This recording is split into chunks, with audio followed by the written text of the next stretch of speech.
Hello and welcome back to my YouTube channel. दोस्तों मैं आज आपके लिए फिर से एक और वीडियो लेकर हाजिर हो गया हूँ। दोस्तों कुछ वर्ड्स ऐसे जिन्हें आप लिखते हैं, बोलते हैं, देखते हैं लेकिन समझ नहीं पाते इसका मतलब क्या होगा। अक्सर लोगों की पासबुक पे, अक्सर लोगों के एटीएम कार्ड पे बहुत सारे वर्ड्स ऐसे नंबर होते हैं जो लोगों को नहीं पता है। चेक्स के ऊपर नंबर लिखे रहते हैं और नाम लिखा रहता है, हम लोग नहीं पढ़ पाते। एनईएफटी क्या होता है, आरटीजीएस क्या होता है, पैन क्या होता है, एफडी, आरडी, सीवीवी, यही सब चीज़ें मैं आपके लिए लेकर आ गया हूँ। तो बने रहिए मेरी वीडियो पर और देखते रहिए मेरी वीडियो को अंत तक। तो दोस्तों सबसे पहले हम बताएंगे आपको आईएफएससी कोड के बारे में।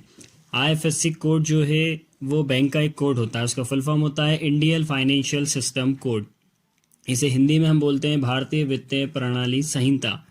दोस्तों जब हम किसी डिजिटल प्लेटफॉर्म के ज़रिए किसी व्यक्ति के अकाउंट में रुपए ट्रांसफ़र करते हैं तो हमें उसके अकाउंट नंबर के साथ साथ उस व्यक्ति का नाम और उस ब्रांच का आईएफएससी कोड की ज़रूरत पड़ती है जिस ब्रांच में उसका अकाउंट है।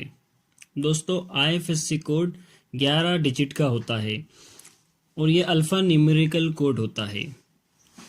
मुख्य रूप से इस कोड का इस्तेमाल भारत के प्रत्येक शाखा की पहचान करने के लिए होता है।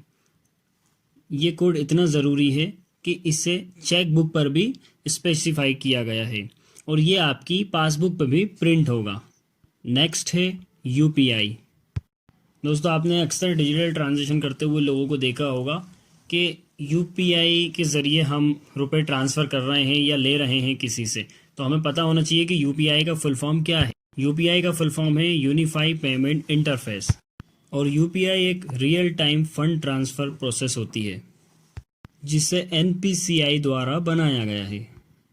ये सिस्टम आईएमपीएस इंटरफेस पर आधारित काम करता है। अब दोस्तों इसमें दो चीज़ें और जुड़ गई हैं, एनपीसीआई और आईएमपीएस। इसकी भी हम फुल फॉर्म जान लेते हैं। एनपीसीआई की फुल फॉर्म है national payment corporation of India. इसको हिंदी में कहते हैं भारतीय राष्ट्रीय भुगतान निगम। इसकी स्थापना हुई थी सन 2008 में। नेक्स्ट है दोस्तों आईएमपीएस। इसकी फुल फॉर्म होती है इमीडिएट पेमेंट सर्विस। इसको हिंदी में बोलते हैं तत्काल भुगतान सेवा। नेक्स्ट दोस्तों है भीम, BHIM, भीम। दोस्तों आपने भीम ऐप के बारे में तो सुना होगा। भीम एक ऐप होता है जिसके थ्रू आप रुपए किसी को भी ट्रांसफ़र कर सकते हैं या स्कैन करके पेमेंट कर सकते हैं, फिर मोबाइल नंबर के ज़रिए या बेनिफिशियरी का नाम डालकर आप पैसे सेंड कर सकते हैं। दोस्तों भीम ऐप की फुल फॉर्म होती है भारत इंटरफेस फॉर मनी। अगला है हमारा MICR। आपने कहीं ना कहीं देखा होगा MICR कोड, लोग बोलते हैं MICR कोड, तो हम बता रहे हैं MICR की फुल फॉर्म होती है magnetic ink character recognition. Next है हमारा CVV। CVV ज़्यादातर आपने डेबिट या क्रेडिट कार्ड पे देखा होगा। CVV का फुल फॉर्म होता है कार्ड वेरिफिकेशन वैल्यू। इसके बाद हम देखेंगे OTP। OTP का फुल फॉर्म होता है वन टाइम पासवर्ड।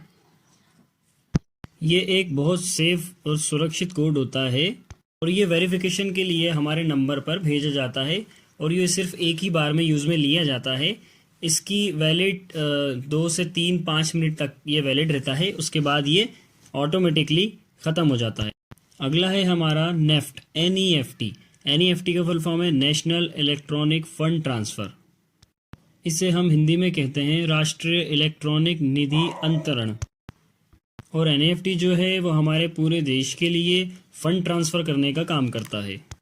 NEFT के ज़रिए हम एक अकाउंट से दूसरे अकाउंट में फ़ंड को आसानी से ट्रांसफ़र कर सकते हैं। अगला है हमारा DD। DD का फुल फॉर्म होता है डिमांड ड्राफ्ट।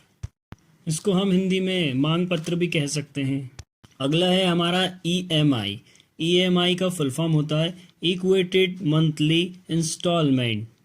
हिंदी में हम इसे बोलेंगे समान मासिक किस्त। किसी लोन को हम रीपे करते हैं, उसको चुकाने के लिए हम जो पैसा देते हैं उसको EMI कहा जाता है। अगला है हमारा PIN, पिन। पिन का फुल फॉर्म होता है पर्सनल आइडेंटिफिकेशन नंबर। इसको हिंदी में हम बोलते हैं व्यक्तिगत पहचान संख्या। एक पिन और होता है दोस्तों, जिसकी फुल फॉर्म होती है पोस्टल इंडेक्स नंबर। इसको एरिया पिन कोड कहा जाता है। अगला है हमारा आरटीजीएस। आरटीजीएस का फुल फॉर्म होता है रियल टाइम ग्रॉस सेटलमेंट। अगला है हमारा एफडी। एफडी का फुल फॉर्म होता है फिक्स डिपॉजिट, जैसा कि आप लोग जानते ही होंगे, यानी हमारा जमा खाता। जैसे हम अपने अमाउंट को वन टाइम के लिए इन्वेस्ट कर देते हैं, फिक्स कर देते हैं, तो वो हमारा फिक्स डिपॉजिट हो जाता है और उससे हमें इंटरेस्ट अर्न होता है, तो उसको हम फिक्स डिपॉजिट बोलेंगे। और फिक्स डिपॉजिट के कई सारे ऑप्शंस होते हैं हमारे पास, जिससे बैंक हमें अच्छा खासा रिटर्न देता है। तो अगला है हमारा आरडी। आरडी का फुल फॉर्म होती है recurring deposit. Recurring deposit account, इसको हिंदी में हम कहेंगे आवर्ती जमा खाता। आरडी में हम एक रकम जमा करते हैं एक समय सीमा के अनुसार। जब वो समय सीमा पूरी हो जाती है तो हमें रिटर्न प्राप्त होता है। जो अमाउंट हमने जमा करा है उसके ऊपर जो हमें ब्याज मिलता है, वो ब्याज सारा एक इकट्ठा होके हमको रिटर्न किया जाता है। तो आरडी अकाउंट और एफडी अकाउंट में डिफरेंस ये है कि एफडी हम वन टाइम इन्वेस्ट कर देते हैं पैसा, तो हमें उससे इनकम अर्न होना शुरू हो जाती है। लेकिन आरडी अकाउंट में हम थोड़ा थोड़ा पैसा हर महीने जमा करते हैं और उसके बाद कुछ टाइम के लिए, जो हमारा टाइम पीरियड है, जब हम उससे पैसा, हमारे टाइम पीरियड पूरा हो जाता है, तो हमें उससे रिटर्न जो मिलता है वो वन टाइम मिलता है। और एफडी में हम वन टाइम इन्वेस्ट करते हैं। तो इन दोनों में ये डिफरेंस है, एफडी और आरडी में। अगला है हमारा एनपीए। एनपीए का फुल फॉर्म होता है नॉन परफॉर्मिंग एसेट। नेक्स्ट है हमारा केसीसी। केसीसी का फुल फॉर्म होता है किसान क्रेडिट कार्ड, जैसा कि आप लोगों को पता ही होगा। उसके बाद है हमारा पीओ। पीओ का फुल फॉर्म होता है प्रोबेशनरी ऑफिसर। और पीओ जो होता है वो बैंक में असिस्टेंट मैनेजर के रूप में काम करता है। अगला है हमारा टीएएन, टैन। टैन का फुल फॉर्म होता है टैक्स डिडक्शन अकाउंट नंबर। अगला है हमारा एटीएम। एटीएम का फुल फॉर्म होता है ऑटोमेटेड टेलर मशीन। अगला है हमारा पीएएन, पैन। आप लोग जानते होंगे कि पैन क्या होता है। पैन कार्ड जो होता है, जो सभी के पास होगा, उसको पैन कार्ड कहा जाता है। पैन का फुल फॉर्म है परमानेंट अकाउंट नंबर।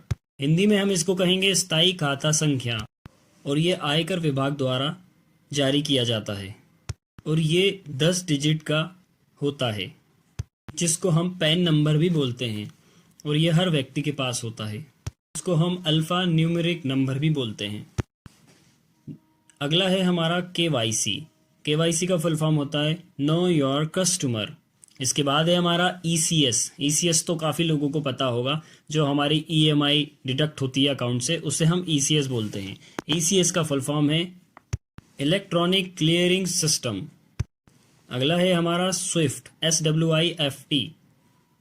हम कोई इंटरनेशनल लेन देन करते हैं, फंड ट्रांसफ़र करते हैं या रिसीव करते हैं, तो हमें स्विफ्ट कोड की ज़रूरत पड़ती है, जो एक ब्रांच का होता है। जो एक ब्रांच का स्विफ्ट कोड होता है, उसकी हमें ज़रूरत पड़ती है। और स्विफ्ट कोड का फुल फॉर्म होता है society for worldwide interbank financial telecommunication. तो दोस्तों, ये थी बैंकिंग की कुछ जानकारी जो मैं आपके लिए लेके आया था। मेरे चैनल को सब्सक्राइब कर दें, लाइक कर दें, वीडियो को शेयर कर दें। मिलता रहूँगा आपसे ऐसी धमाकेदार वीडियो के साथ।